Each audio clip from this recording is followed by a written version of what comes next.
Welcome to the No Budget Indie Filmcast, where we dip into the independent film universe to highlight those little films that you might not have heard about elsewhere. Will you agree with our panel, or will our panel agree with each other? Tune in to find out. I am Milo Dennison, and with me, as always, is Claire Milan. Hello. And Cathal Feeney. Hello. Okay, Claire, what are we watching this week? So this week we sat down to watch a film called Some Folks Call It a Sling Blade. Now this is, people are probably more familiar with the feature film Sling Blade, this is the short film version that Billy Bob Thornton wrote, and it is directed by a director called George Hickenlooper, and it stars Billy Bob Thornton, Molly Ringwald, and J.T. Walsh. It's a film from 1994, and it's about a guy called Carl Childers, who Billy Bob Thornton plays, who has an intellectual disability, and he's been in a mental hospital for the last 25 years because he killed his mother and the mother's lover by using a sling blade. And so on the day of his release, a journalist comes along, played by Molly Ringwald, and she wants to interview him and ask him questions, or tries to ask him questions about why he killed his mother and the mother's lover. But he's kind of a bit awkward, doesn't like being asked questions. And she's examining, should people who are insane, should they be released? It is a really interesting film I came across by an accident, and the copy that we watched, it was very unusual the way it's put up on YouTube. It is free to watch, but it's very blurry for some reason. So I don't know, I thought it was just my computer, but Milo, you said it happened to your computer as well, and Carl. So I think maybe it was a copy that was from a VHS tape, and it was done in 3 different parts.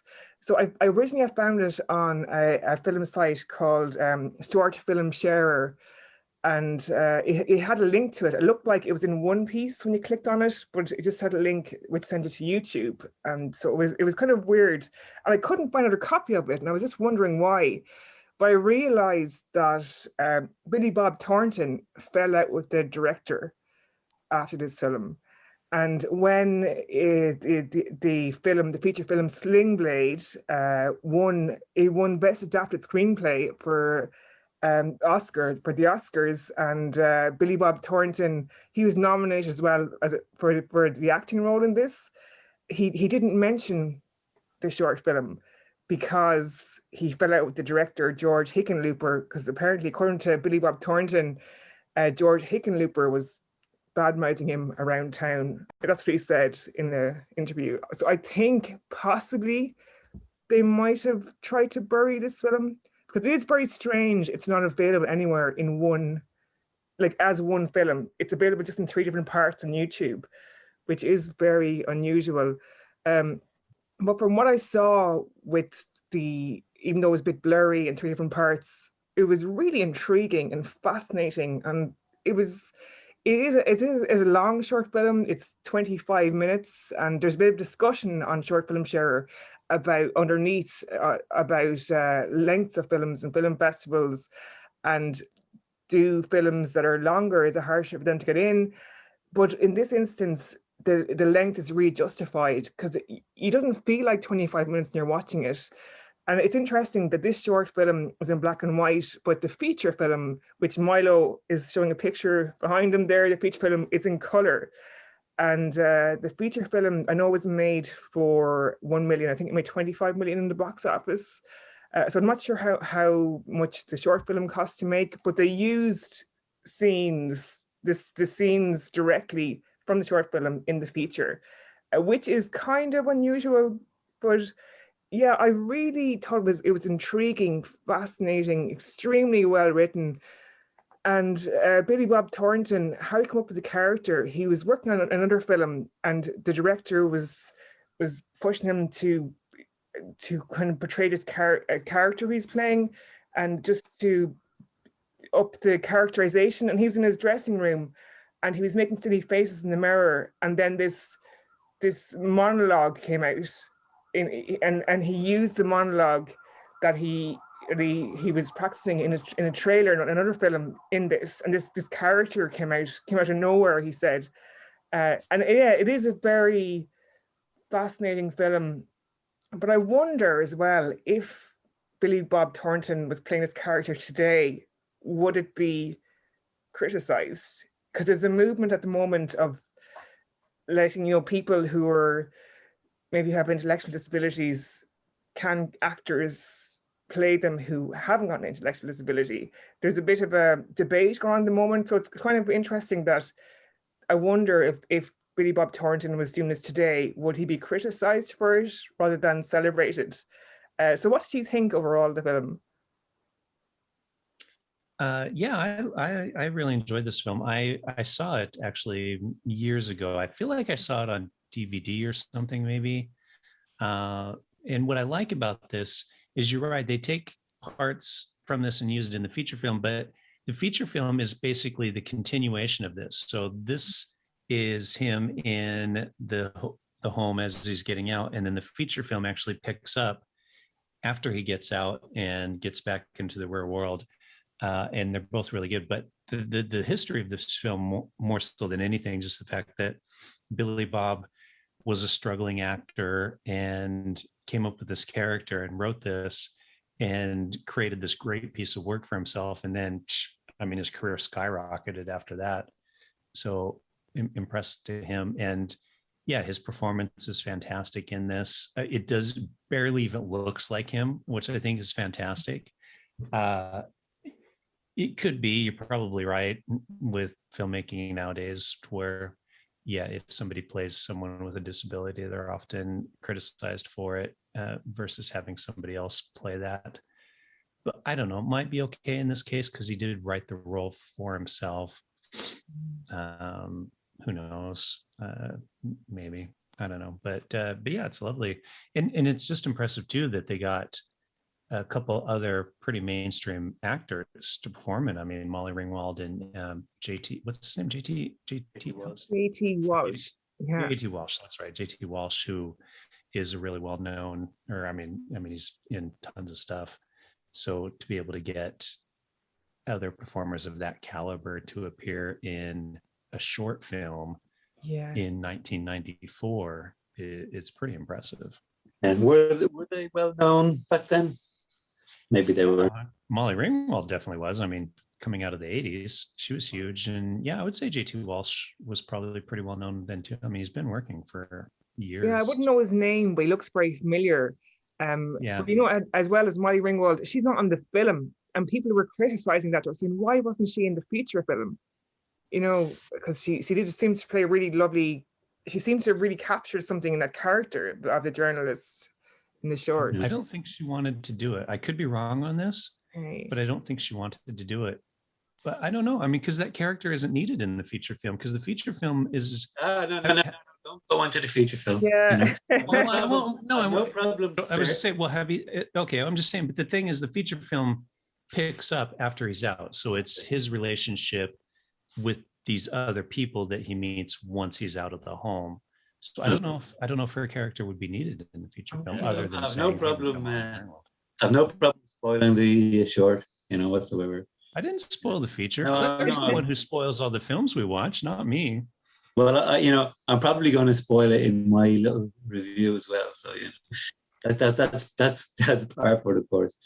I actually. You're going to spoil the feature. Have you seen this feature film? No, I haven't seen the feature. I haven't seen it.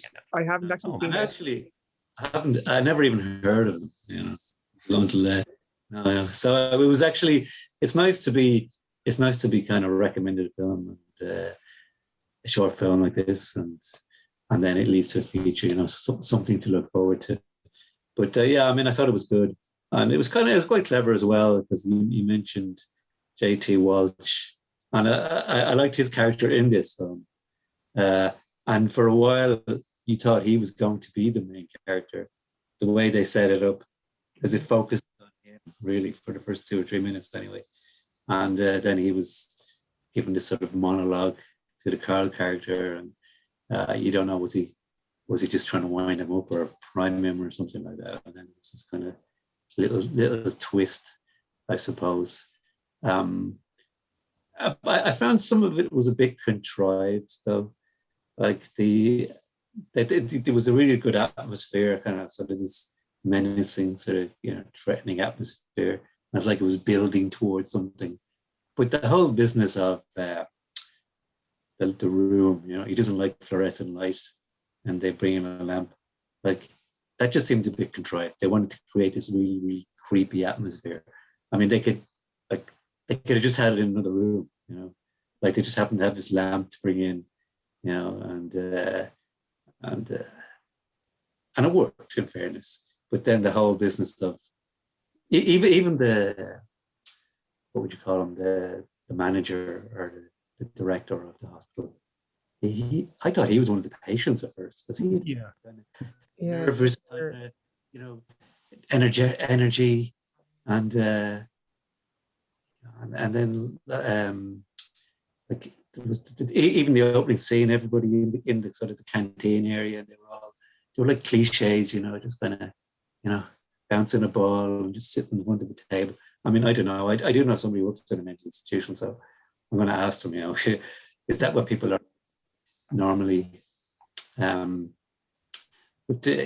still, I mean, it was something that held your interest. I mean, you were, and his monologue, his story was good as well. So, so it was. Yeah. It was interesting on the shirt that the tag was still on. I thought it was a fascinating thing, because I was looking at it thinking, what's that about? And it's just, there was a lovely moment then of the tag being taken off. I just think it was just a lovely little, it's probably something kind of insignificant, but I just thought that was fascinating. It just added something, a tiny little thing to show that, like, and even when the tag was being taken off by the manager, there was kind of a moment there of, he's nearly saying good luck or something just by that action. I thought that was a lovely little touch. Yeah, and there was a sort of a suspense there, because even when she asked the question, you were almost expecting something, and then I think the manager, like, kind of, almost, and you're thinking, okay, when he told the story, you feel sorry for him. Like, he seemed to have, a very damaging childhood, the way he was treated. But at the same time, you have to sense that he shouldn't be let out into the world, really. Yeah. That he's still a danger. Well, not even so much that he's a danger to the world, but the world is potentially a danger to him, in the sense that he doesn't know how to live in it. As a child, he didn't really get to live in the world with the way his parents treated him, and then he spent his entire life in a hospital. So he's going to get out into the world and literally not know how to interact with other human beings, or how to get by or get around. Okay. Yeah, well, I presume we'll find that out in the future. Anyway, yeah, I look forward to that. Although I don't think I couldn't see it anywhere on any of the usual platforms. Yeah, it's very hard to find this. It's very hard to find the film, like the short and the feature. It's like not available anywhere. Yeah, but you can actually buy it on VHS and DVD. On Amazon for like $30 or something. But you're right. He is unrecognizable in it, and I wasn't even sure he was. He's put on weight for the role, and because normally he's very skinny. Like Billy Bob Thornton is extremely skinny, like as a person. So yeah, it's like, oh God, I didn't, but apparently he put on loads of weight for it. Yeah. I was looking him up a little bit as well, and just a little summary, and talking about his parents. And his dad was a teacher, and his mother was a psychic. A psychic? Oh my God! I didn't know that was a legitimate thing. To be. Mother was a psychic. Yeah. And he's been married like 6 times too. Yes. Yeah. Yeah, he's an interesting character. Just in real life, he's a very interesting character. Because how I heard about this, I heard an interview with Oprah. Oprah was interviewing him. I just thought, that's he just seems like a fascinating character, like as a human being. So Yeah. it's just, yeah. Yeah, I think so too, and very talented actor. I mean, just the Mm. roles that he's done over the years, very As impressive. you said, Milo, he made stuff happen for himself. Like I think he got advice from another actor at a party because he was a waiter for a while, and he said, "What should I do?" And then the actor said, "Just create your own work." And this is another thing of creating your own work. If you're not getting what you want, go out and create it. And look what happened to him. You know? Wasn't that the very first review we did was Vin Diesel doing the same thing? But at the same time, like, okay, it was a good script, but it was, I know they fell out, but it was very well directed. Like 25 minutes, but like as you said yourself, it didn't drag. Like, you know, it was very well paced and had really good actors in it. I'd say it costs, you know, a bit of money to make, so he wasn't completely sterling actor, and I did see some of his on his IMDb. He had done stuff before, so he obviously had some contacts there. Did it, so he was a springboard, definitely. Yeah, he'd done a good, but a bit before this. Like, yes, he was fairly on the way up as an actor, I think, before he made this. But actually on YouTube, you can look up behind the scenes of making the short film as well. It's kind of interesting. So you just see it, especially when you see it in color, being with the short. It's like, oh, So you can find a making of the film, but you can't actually find the film. No, you can find the making of it. You have to find it. That's funny. All right. Well, let's wrap it up here then. So Cathal, you want to go before me or you want me to go first? Yeah, it was a good film. Well acted, directed. I'll give it 4 stars. Okay. Yeah, I agree. Really nice film, great performance, but not perfect. So I'm going to go 4 stars as well. Yeah, and for me, very well acted, very well shot and directed, and didn't feel like 25 minutes. So it's a 4-star for me as well.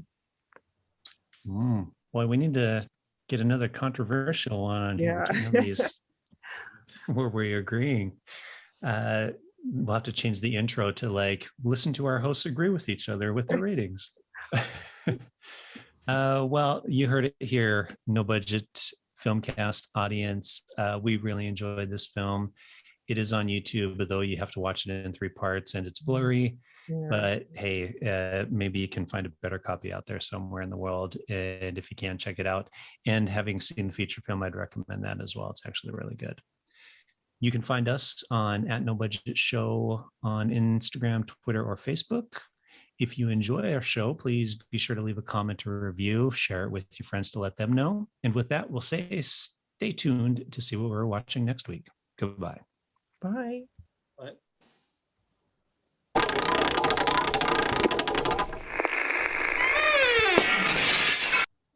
Yeah, it was a good film. Yeah, it was unusual though, having it in 3 parts like that.